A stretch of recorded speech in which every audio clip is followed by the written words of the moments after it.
Well, today we're going to try to answer that question that we all ask when we visit gardens we love. Why does this garden look the way it does? And deconstruct that. And today we are going to deconstruct that in the context of my garden in particular, a romantic cottage garden. We're going to discuss the 5 categories of plants. This is a different way to look at it than I think is typical.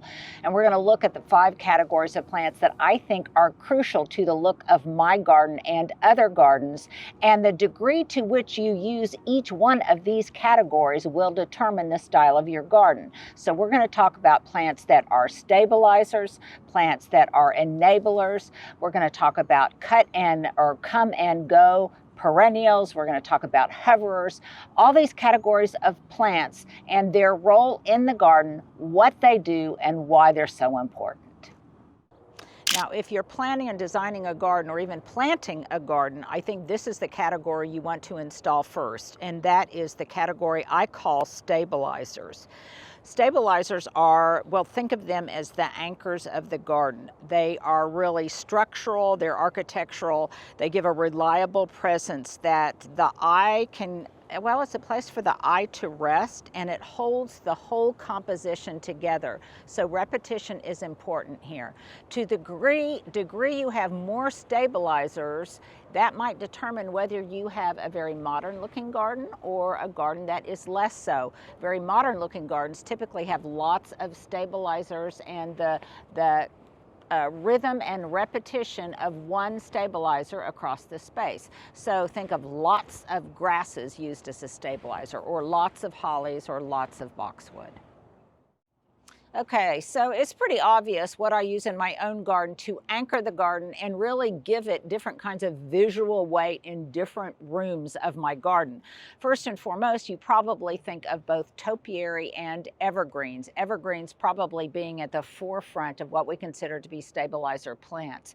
But they also tend to be, in some cases, a little bit larger in scale. So think of a large yew evergreen hedge or a whole block of hollies. In my case, the rhythm and repetition of large topiary. It could be things like the rhythm and repetition or multiple balls of this sunshine ligustrum, even things like the orange rocket barberry. These tend to be more massive. Think of them as the couch and the overstuffed chairs if you were decorating a room. They're very, very important. They're the things that, as I said, stabilize the garden, give visual weight, and they are the things I think that are the most easy to recognize when there is an absence of them, because you can do that in the winter. If you don't have enough stabilizers, well, your garden isn't going to have much winter interest. And here's a tip.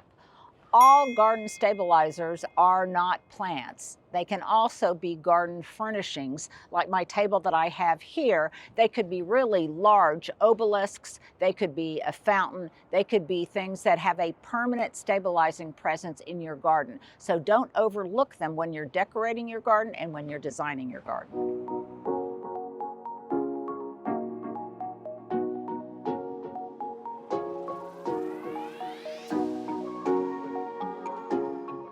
Okay, the second category of plants that I think of are enablers. These are plants that we can use, and there are also strategies that we can use that allow us to have a more beautiful garden with less work.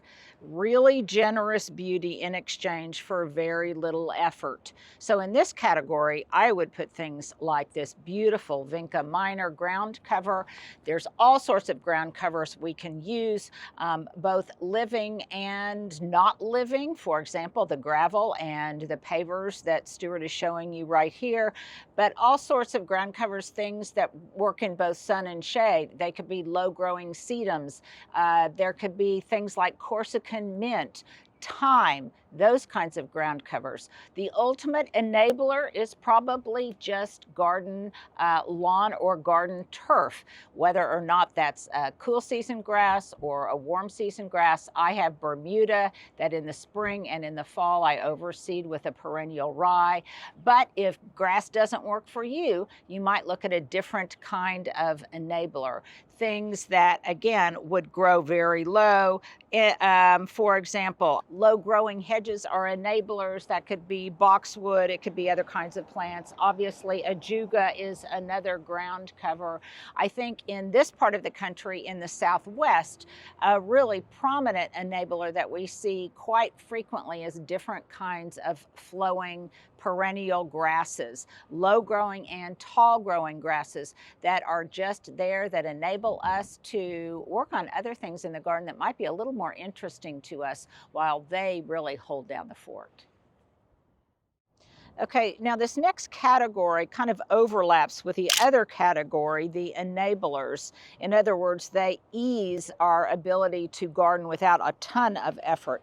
And in this category, I think of come and go perennials. That to me, they may come and go and only bloom once. Something like Bleeding Heart or maybe Solomon's Seal, they bloom only once and then they fade into the background, or they can be come and go in the sense that they will come and go throughout the growing season. We may have to deadhead it like a lot of my salvia and some of this pincushion flower, but they reliably rebloom throughout the growing season. And here is a major tip. I think probably the best example of something that straddles both of these categories, come and go and being an enabler, are one of my very favorite things right now, and one of the keys to really have a beautiful garden as you get older, and that's blooming shrubs. Think hydrangeas, spireas, deutzia, ninebark, or also things that are just shrubs that have really beautiful color that may come and go and change as the season progresses. So they are then both stabilizers, enablers, and come and go perennials, or all three really. And then, of course, this is so much fun for me, is introducing a third element. And sometimes that third partner, that third element can just be a color, which is one of the reasons I love to plant kind of a yellowy chartreuse color with a blue lavender, like the larkspur, the pincushion flower, the catmint. By the way, another classic combo that you see frequently are, say, climbing roses that have clematis growing through them, and catmint, alliums and peonies. If that's kind of your thing, they kind of bloom and grow and show off at the same time. Another classic partner would be tulips and forget-me-nots, or for me, tulips and violas and pansies. Iris and East Friesland salvia, maybe even lady's mantle and old roses. And then another classic combo for me is just boxwood spheres and anything in white. I think that's just a really elegant, gorgeous combination. Okay, I also love this last category, and you talk about a category of plants that makes your garden feel romantic and billowy and loose, and also can contribute to fragrance when the wind just blows them ever so gently. And these kinds of plants, well, they literally wave at you. They give movement and a certain kind of kinetic quality to your garden. I love that about this category that I call hoverers.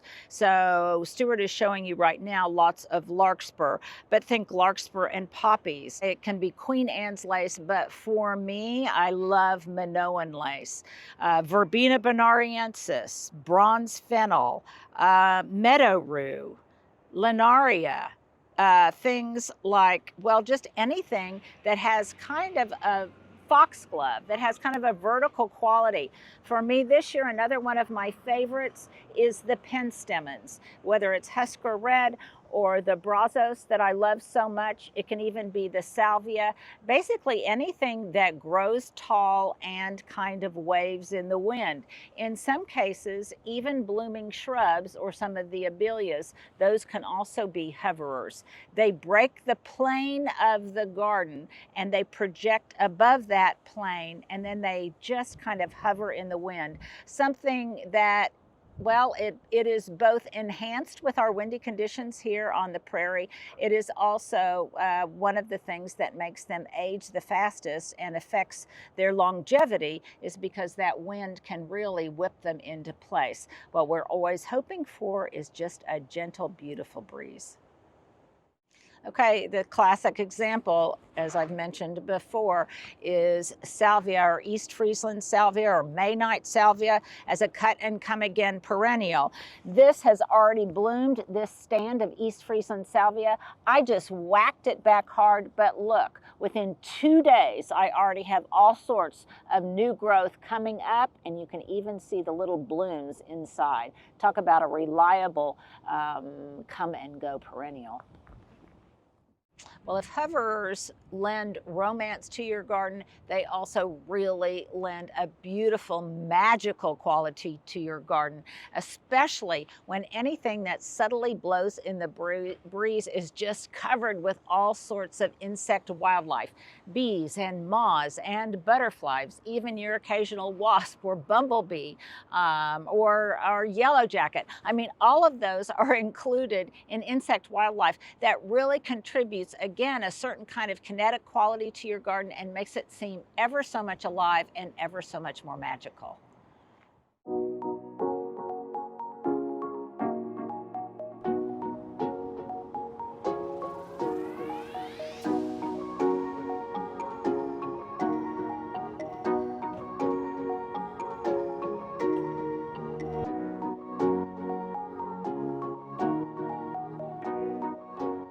And here is another plant that I think so beautifully straddles two different categories. This Obsession Nandina, by the way, I saw this at Lowe's just yesterday. It is absolutely gorgeous as a stabilizer. It's evergreen. It has a fabulous presence that in multiples really helps ground the garden. But the other reason that I love it is because it is such a good companion plant. And if you want to mix it with things like here, in this case, this is all shrubbery. This is orange rocket barberry, this absolutely fabulous Kaleidoscope Abelia, and then the gorgeous Obsession Nandina in the front. But you could also pick up on the color of this foliage, and in the foreground you could plant some perennials or some annuals, like think of some deep maroon dahlias. Wouldn't that be a beautiful companion to these Obsession Nandinas? So, but really think outside of the box when you're looking at these different components, but also think about their role in the garden. So things like this Radiance Abelia, you guys know I think it's one of the most underused plants there is. It's both a stabilizer and it really can be a good companion. It also tends to, I think, come and go in terms of its beauty because it will also put out blooms.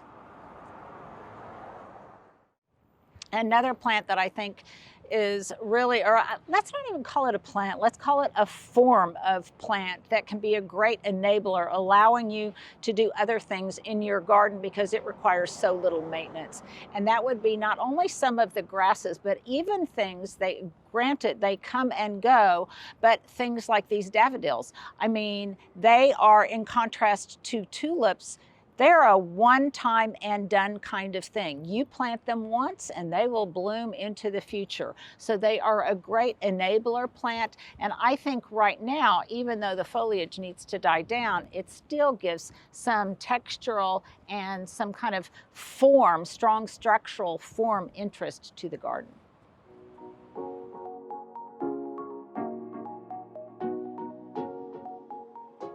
Well, all of the different categories that we've discussed today, I've basically given you examples from my own garden for each one of them, whether it's a stabilizer or a come and go perennial or a partner plant.